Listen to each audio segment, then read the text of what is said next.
Good morning everyone, my name is Michelle. I hope you're doing well. Welcome to another video. It's Wednesday and there is some wind, so yeah, it is quite windy, but I'm going to try and find some sheltered areas where it isn't too bad, because today I want to talk about the update from Detective John Pruitt from the Hawkins County Sheriff's Office. I talked about it yesterday. Loads of creators have talked about it. Just about everybody who's covering the Summer Wells case is on it. But I've had some further thoughts in light of what people have told me, kind of in comments, Facebook comments, or listening to the creators and their thoughts. I'm going to kind of bring it back to two theories. One theory's kind of gained popularity since it was first introduced back in September. The other one is very much Occam's razor, and I think it's law enforcement's number one theory. So let me go and find somewhere a bit shaded, a bit shielded, and we'll talk about it. Alright, so hopefully we're not too bad in this little sheltered area. Now, first, let's start with comments that people have made, and I can understand why you would say this, that Detective Pruitt was lying. Law enforcement are allowed to lie. There's no obligation for them to tell the truth at all. The motivation for talking and speaking out, doing an interview now, as opposed to a month ago or in a month's time, there's a reason why they've done it now. And I speculated yesterday that it's a shake-up, that they want to appeal to Candice and Don and anyone else who might be involved to come and talk to them, and shaking them up by saying, oh, we got nothing, kind of puts their guard down. I see that. However, I personally, just my opinion, I don't believe that that's what Detective Pruitt was doing. Unless he's a good actor, he sounded genuinely defeated. When Ansley Daniel asked him the question about her wandering off, did you notice, like, it was like an internal sigh? Is that still the main belief, is that she could have wandered off? There's been no evidence of anything else? It is a possibility. It was like a really tired, exhausted sigh that he wanted to give. Instead, he took like a sharp intake of breath, as if he was like preparing himself for his answer. And I think that's because he is frustrated at the lack of progress. So I think when he said, we've got nothing, nothing's come of it in relation to all of the data analysis they've done of cell phone data, GPS, etc., and then all the interviews they've done, it's all come to nothing. I believe that. I do. If he was lying, if he was saying that to shake up Don and Candice, personally speaking, I think he would have said it worded slightly differently. Like he would say, you know, we've done this, that, the other. We've done all of this, and we're still following up on leads. I think that would be more alarming, that they're still working on it, and any day now they might get the answer. That's more alarming to somebody than saying we got nothing. Because if you kind of say, well, we've got nothing, that lets somebody just sit pretty and say they got nothing, I'm in the clear, and to say nothing at all. But this really sounded like an appeal, you know, like where he said, Don, you know, the staff, the jail, know that they'll, as soon as you want to talk, they'll let me know and I'll come and see you. or words to that effect, and reminding Candice that she can come and talk to him. So there's that. So I think he's telling the truth, and I think I've been relying on the cell data to tell us more, and I knew, you know, that come here, Tilly. Caesar Milan with his whistle. Come on. Come on. Good girl. Good girl. That whistle is so annoying. So annoying. If I was either of those dogs, I'd run away. So there's that, and I've been relying on them having information from the GPS tracking, cell data, and it's not just checking like people's phones and, you know, checking who their contacts are and getting search warrants for social media accounts and looking at those. It's also information that you can get from cell towers, because you can look at a cell tower, take all the data, all the pings from that cell tower and analyse them for unusual activity and things like that. And if that's all been done, team that with the interviews that they've done, it leads me to believe that the basic story that people have told is true. If you dig into that story, there's contradictions. You know, how many different versions of events are there? But what law enforcement are interested in is not the silly contradictions, because in court they can be explained away. You know, a defence team would say, well, you know, it was a traumatic time and they didn't quite remember the first time round and they're remembering more. It can be argued, let's just say. But things like, you know, digital evidence, electronic data is definitive. You know, once you get those reports, that's what you've found. That's what's been analysed.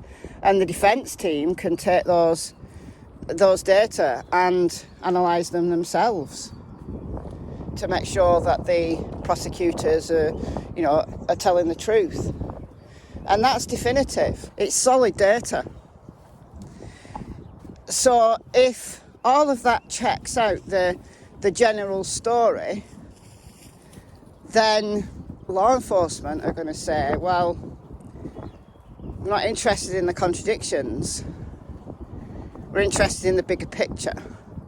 Are those people where they said they were? So in my mind, I think that must clear H, that he didn't go back to 110 Ben Hill Road. He was there in Kingsport.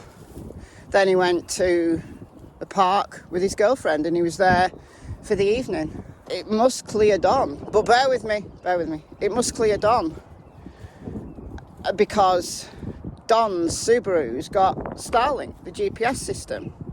They'll have analysed that. Don was where he said he was. Where he said he was. He was in Jonesboro. His Subaru went to Jonesboro and then came back from Jonesboro, like he said. And his phone was there, like he said. The activity on that phone matches broadly what he said.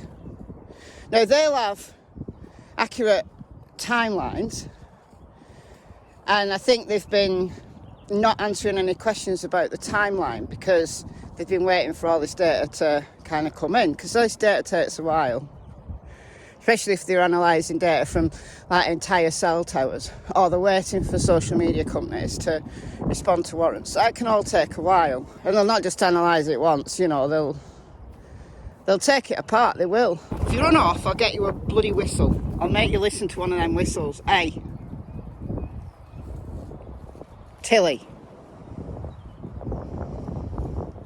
If all these main players are where they said they were, where does that leave us? And I think that's now we understand why Leslie Earhart from the TBI have said there's a very real possibility, said this back in December, that Summer just wandered away and got lost in the mountainous terrain. And Detective Pruitt has doubled down on that. I think that's their number one theory, because in the absence of any other evidence,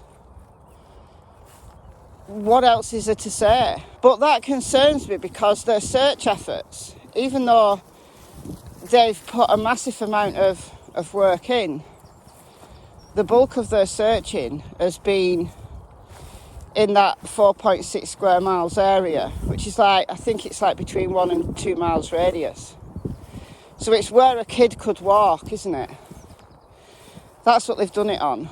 And I think they've been encouraged to think that by the scent alerts and the footprints. You know, Cam from Cracking Cases has told us some things about that that's helped me kind of put my map together. I knew where one set of footprints were, well, which property they were on, but I didn't know the other one till Cam talked about it. Other people have talked, like neighbours have talked about scent alerts, but Cam's given us some really useful information there that I've been able to compile into this map that I talk about.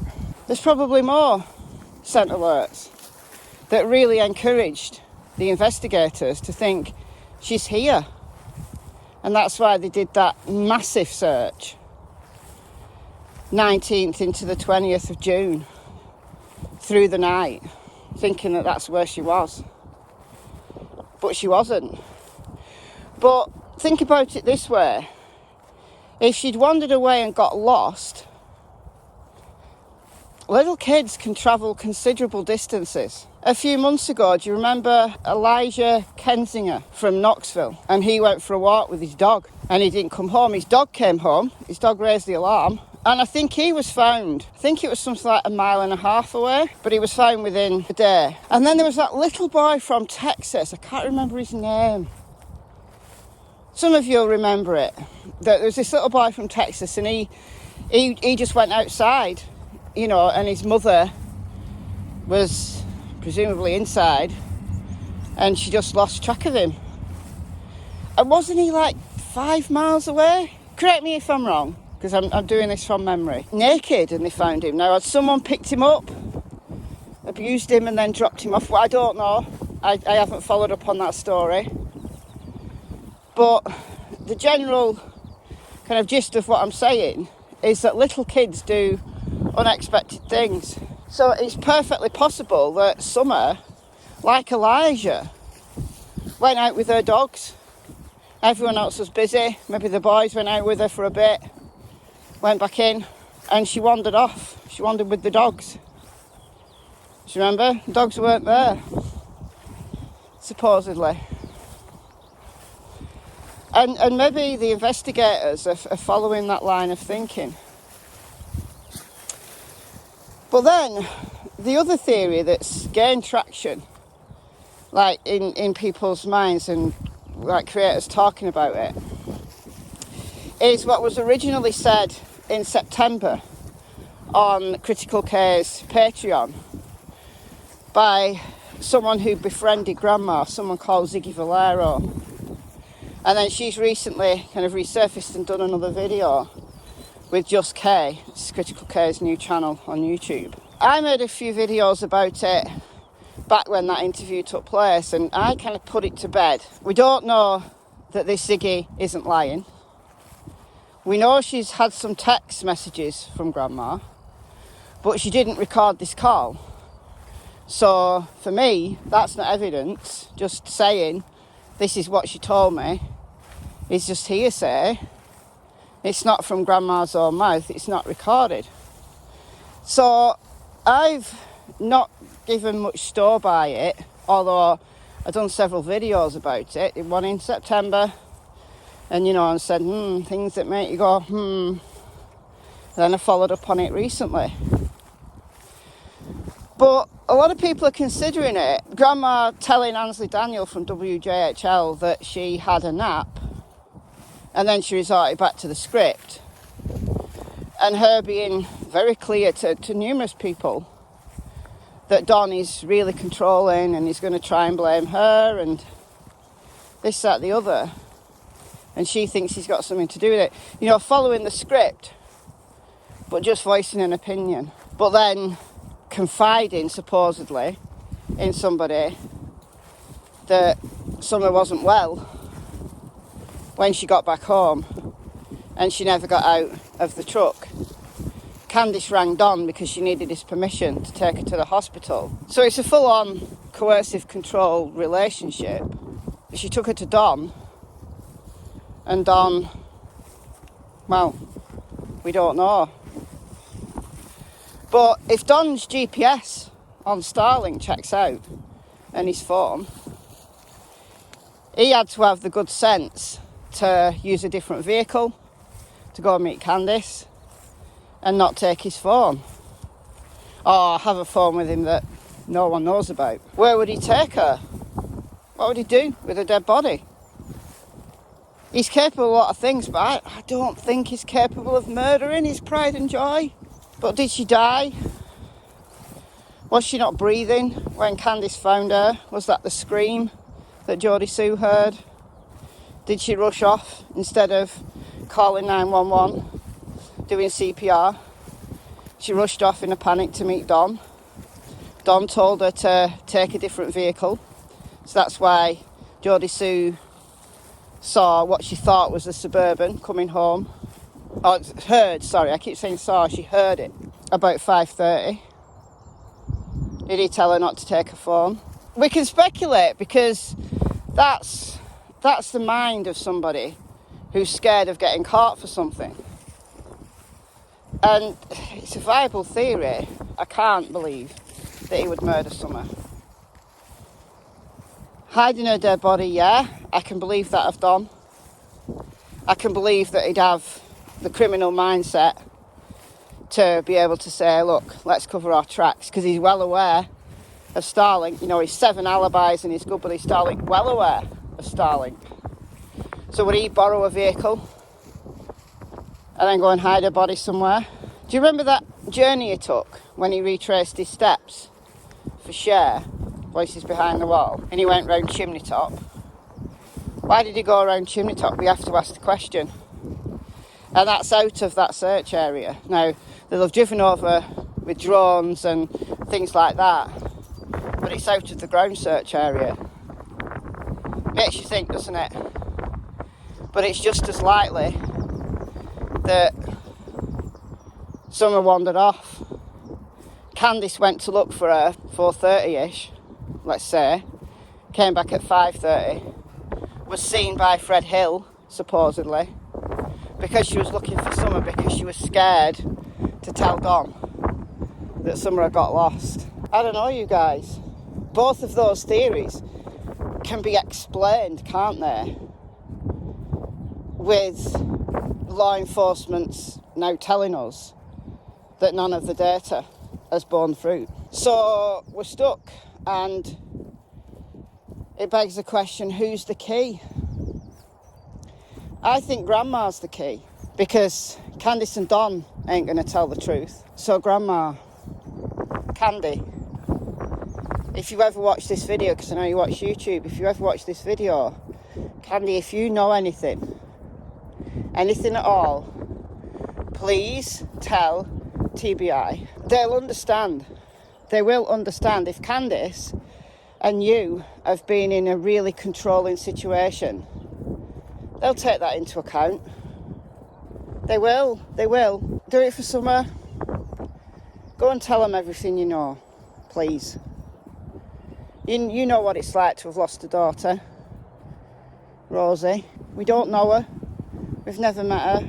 But there's so many people who've fallen in love with little Summer, Moon Utah Wells. And we want to know what happened. So Candy, please. Please. So hopefully the wind noise hasn't been too bad. Seems to have died down a bit now, but then you just get a big gust of it. So it's goodbye from Miss Tillington and Miss Cassie Springer. Bye guys. Hello. Good girl.